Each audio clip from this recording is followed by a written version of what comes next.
গ্রেফতার বাংলাদেশি অনুপ্রবেশকারী। দিল্লিতে একসঙ্গে 9 জন গ্রেফতার হয়েছে এবং 9 জন গ্রেফতার হয়েছে 6 দিনে, মাফ করবেন 6 দিনে 9 জন গ্রেফতার হয়েছে। তার মধ্যে একটি হোটেল থেকেই গ্রেফতার হয়েছে 7 জন। টুরিস্ট ভিসা নিয়ে ভারতে এসে জাল নথি বানানোর অভিযোগ এদের বিরুদ্ধে। দিল্লিতে জাল নথি বানিয়েছে এবং সেই জাল নথির উপর ভিত্তি করেই এ দেশের মূল স্রোতে মিশে যাওয়ার চেষ্টা। আরো একবার জানিয়ে রাখতে চাইব, ফের গ্রেফতার বাংলাদেশি অনুপ্রবেশকারী। দিল্লিতে গত 6 দিনে 9 বাংলাদেশি গ্রেফতার, এর মধ্যে একটি হোটেল থেকে গ্রেফতার 7 জন। টুরিস্ট ভিসা নিয়ে ভারতে এসে জাল নথি বানানোর অভিযোগ, দিল্লিতে জাল নথি বানানোর অভিযোগ এদের বিরুদ্ধে। এবং এই জাল নথির উপর ভরসা করেই, এই জাল নথির উপর ভর করেই দেশের মূল স্রোতে মিশে যাচ্ছেন এই সমস্ত বাংলাদেশি নাগরিকেরা। 9 বাংলাদেশিকে গ্রেফতার করা হয়েছে দিল্লিতে। গত 6 দিনে 9 জন গ্রেফতার হয়েছে। একটি হোটেল থেকেই 7 জন গ্রেফতার হয়েছে। নিশ্চিতভাবে এই হোটেলের ভূমিকাও তদন্তের আওতায়।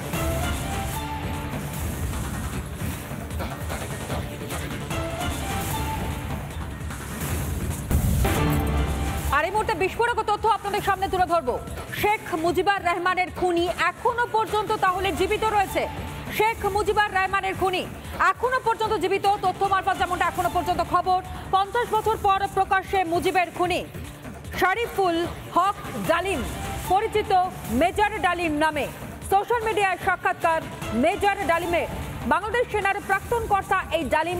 মুজিব হত্যায় ডালিমকে ফাঁসির আদেশ। বর্তমানে পলাতক মেজর ডালিম। আরও একবার আপনাদেরকে জানাই, খুনি মেজর ডালিম এখনো পর্যন্ত বহাল তবিয়াতে রয়েছে। 50 বছর পর প্রকাশ্যে মুজিবের খুনি শরীফুল হক ডালিম, পরিচিত মেজর ডালিম নামে। এবং সোশ্যাল মিডিয়ায় সাক্ষাৎকার মেজর ডালিমের। বাংলাদেশ সেনার প্রাক্তন কর্তা ছিল এই ডালিম এবং মুজিব হত্যায় ডালিমকে ফাঁসির আদেশ দেওয়া হয়। বর্তমানে পলাতক মেজর ডালিম। 50 বছর পর প্রকাশ্যে মুজিবের খুনি। 50 বছর পর প্রকাশ্যে মুজিবের খুনি আজ অত্যন্ত প্রাসঙ্গিক হয়ে দাঁড়াচ্ছে গোটা বিষয়টা। তার কারণ, একদিকে বাংলাদেশে যে অরাজকতা চলছে, সেই অরাজকতার পাশাপাশি শেখ মুজিবকে যেভাবে রীতিমতন তাকে তার সমস্ত রকমের স্মৃতিকে নিশ্চিহ্ন করে দেওয়ার চেষ্টা চলছে, তারই মধ্যে এই তথ্য সামনে আসছে। রাজাগোপাল ধর চক্রবর্তী, আন্তর্জাতিক সম্পর্ক বিশেষজ্ঞ, তিনি এই মুহূর্তে আমাদের সঙ্গে রয়েছেন। রাজাগোপাল বাবু, আপনার প্রথম প্রতিক্রিয়া। যে খবর আমরা এই মুহূর্তে দেখাচ্ছি, 50 বছর পর প্রকাশ্যে মুজিবের খুনিকে দেখতে পাওয়া যাচ্ছে, যেখানে শরীফুল হক ডালিম, যে পরিচিত মেজর ডালিম নামে। সোশ্যাল মিডিয়ায় সাক্ষাৎকার মেজর ডালিমের। হ্যাঁ দেখুন, উনি কিন্তু মৃত্যুদণ্ডে দণ্ডিত আসামি। উনি বাংলাদেশের বাইরে ছিলেন বা পাকিস্তানে বোধহয় গেছিলেন কিনা। তারপরে গতকাল তো দেখলাম সোশ্যাল মিডিয়া নানান ইন্টারভিউ বেরিয়েছে। উনি হ্যাঁ, আমরা জানি যে যখন বঙ্গবন্ধু মুজিবুর রহমানকে হত্যা করা হয়, উনি বাংলাদেশ রেডিও থেকে বলেছিলেন যে বঙ্গবন্ধু মুজিবুর রহমান হত্যা করেছেন। হ্যাঁ, যা হতে মারা গেছেন, হত্যা করা হয়েছে, তিনি এটা অ্যানাউন্স করেছিলেন। তখন বেতারের দায়িত্ব ওনাকে পাঠানো হয়েছিল। এই মানুষটা যখন দেখুন বাংলাদেশে যাকে মৃত্যুদণ্ডপ্রাপ্ত আসামি, তাকে নিয়ে এসে সোশ্যাল মিডিয়ায় বলছে, আর যিনি শান্তির কথা বলছিলেন আমাদের যিনি চিন্ময় মহাপ্রভু, তাকে কিন্তু জেলে রেখে দিয়ে তারা রাখছে। বোঝাই যাচ্ছে যে বাংলাদেশে কিসের শাসন চলছে। যিনি বঙ্গবন্ধু মুজিবুরের হত্যা one of the chief accused, যাকে মৃত্যুদণ্ড দেওয়া হয়েছিল, তাকে বাংলাদেশে দেখা যাচ্ছে সোশ্যাল মিডিয়ায়। এটা বোঝা যাচ্ছে যে বাংলাদেশ কি করতে চাইছে।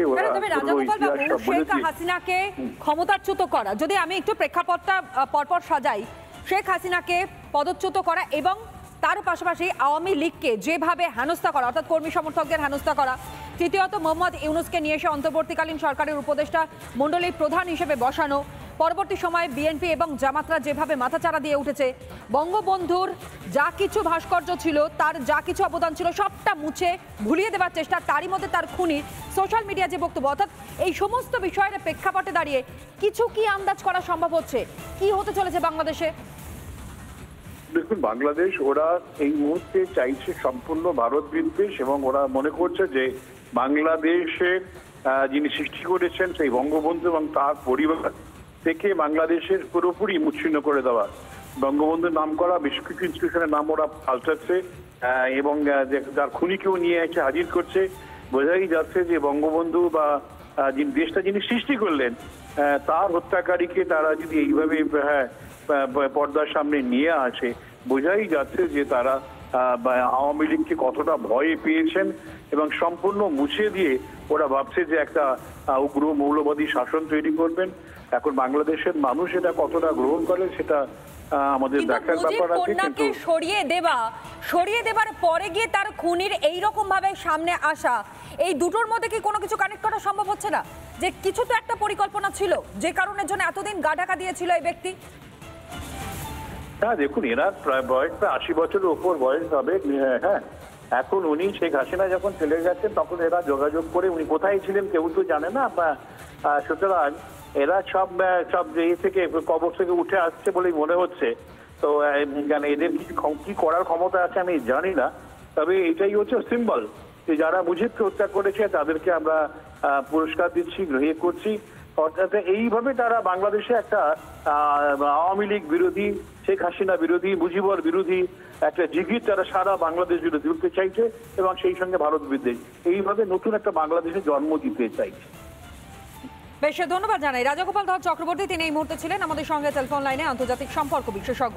আর যে ব্রেকিং নিউজের দিকে নজর রাখবো, ভর্তির টাকা বেশি নেওয়ায় দাদাগিরি, পঞ্চায়েত প্রধানের অনুগামীদের দাদাগিরি। জলঙ্গির খয়রামারি উচ্চ বিদ্যালয় বিক্ষোভ, স্কুলের সামনে আগুন জ্বালিয়ে রীতিমতন বিক্ষোভ দেখানো হয়, পুলিশের গাড়ি ভাঙচুর করারও অভিযোগ। সেই ছবি প্রথম দেখাচ্ছে রিপাবলিক বাংলাতে, যেখানে দাদাগিরি, ভর্তির টাকা বেশি নেওয়ার কারণে পঞ্চায়েত প্রধানের অনুগামীরা রীতিমতন দাদাগিরি দেখাতে থাকে স্কুলের সামনে। জলঙ্গির খয়রামারি উচ্চ বিদ্যালয় বিক্ষোভ। মাস্টার বা স্টুডেন্টদের গায়ে ওখানে হাত তোলা হয়নি, এটা ফালতু ভিত্তিহীন কথা। না, আমাদের খয়রামারি হাই স্কুল সিসি ক্যামেরার আওতায় আছে, সেখানে দেখলেই বোঝা যাবে কে ই করেছে।